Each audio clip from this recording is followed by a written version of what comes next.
death of President Gamal Abdel Nasser after 18 years in power devastated Egypt and the entire Arab world.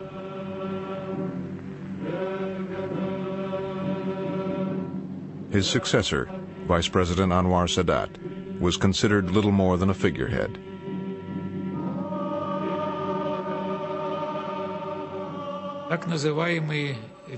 Those in Nasser's inner circle thought they could steer policy on the course set by Nasser, and they were confident that Sadat would follow the party line.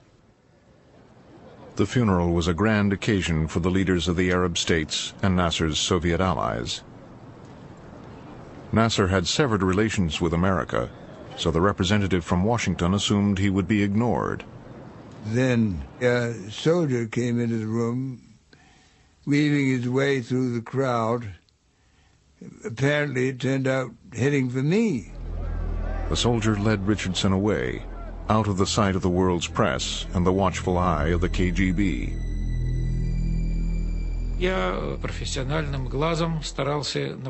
I was trained to spot anything that was going on, but it was difficult in that chaos. We went down the stairs.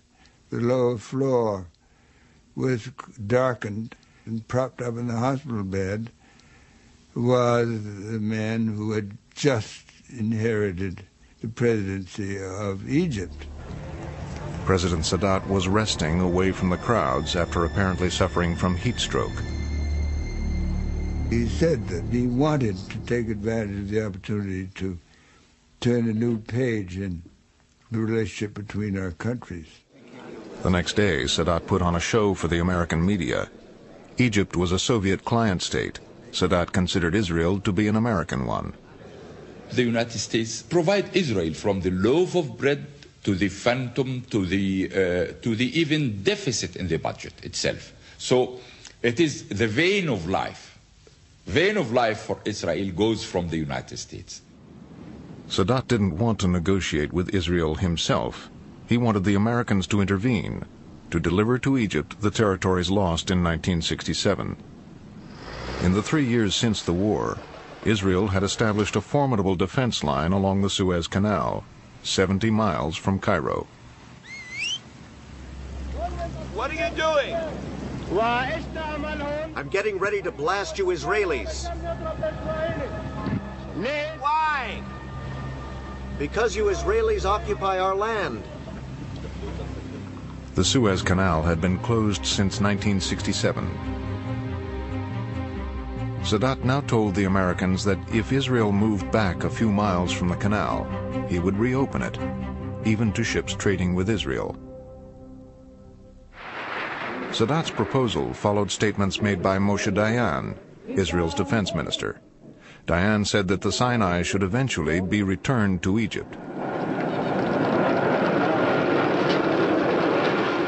What we say is that we sit there just because the war is going on. But once you agree to make peace agreement, we don't think that we should sit on your Suez Canal. Golda Meir didn't want to negotiate through the Americans. She wanted direct talks with Sadat.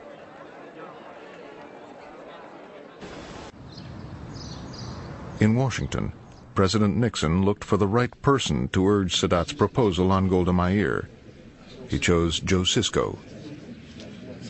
I can recall the words to this day. He said, "Joe, press Golda.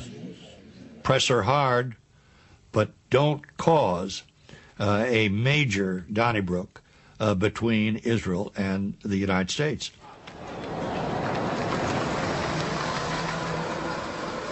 Sisko met with the entire Israeli cabinet, but only Golda Meir negotiated. Golda Meir took it upon herself to do all of the talking. It was interesting to see everyone here, all the ministers, nobody opening their mouth. What they did to release their tension was sending little notes to each other. I sent Dayan a chit saying, "Listen, Moshe, I think we can get you some support." He sent back a very abrupt reply saying sarcastically, "Thank you very much. But if Golda is not for this, then I'm not for it either." Sisko saw that something was happening, that nobody was supposed to speak there. And so he was a very smart negotiator. He asked the Prime Minister whether he is permitted to ask the Minister of Defense one question, a professional question. So what could she say? I said to him, Mr. Minister, if we don't do anything, what do you think is going to happen? Dayan said, well, I cannot imagine that any government will tolerate indefinitely a situation where a strong army is poised at the gates of its capital. He was exaggerating.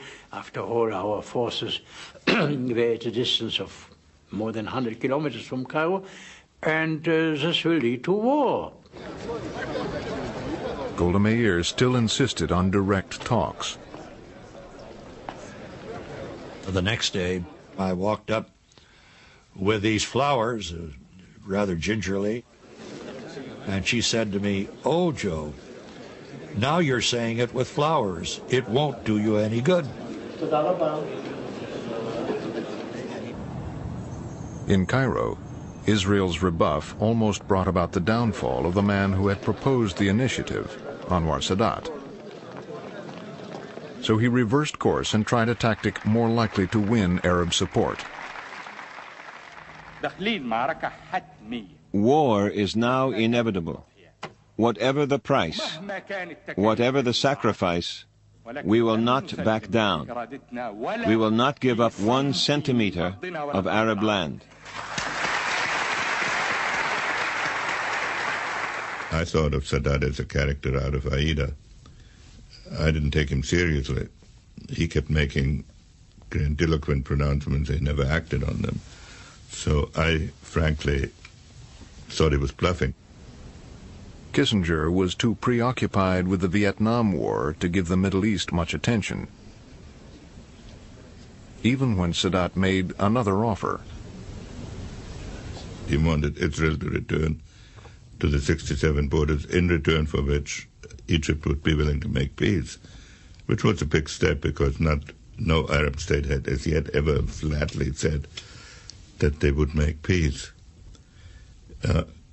We were in no position to handle that. Sadat told me that Kissinger had said, "If all you have is a problem, I cannot deal with it. But if it becomes a crisis, then I can intervene."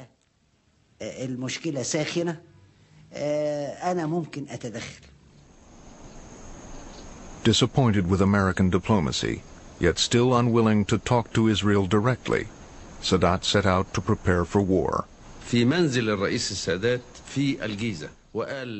The High Command met at Sadat's house in Giza.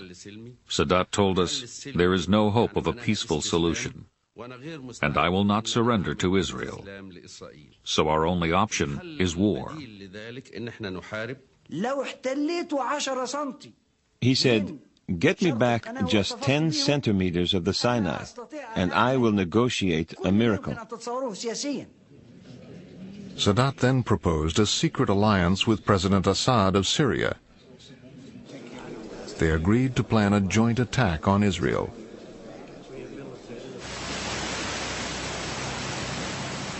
Syria's top generals sailed to Alexandria to meet their Egyptian counterparts. I went on a Russian ship, dressed in civilian clothes. I had a fake Egyptian passport and was using an alias, Jamal Hassan. At the hotel, the generals discussed the plans for their joint attack and decided on a special date. The 6th of October was Yom Kippur, the Day of Atonement. For the Jews, it is a holy day, a day of rest.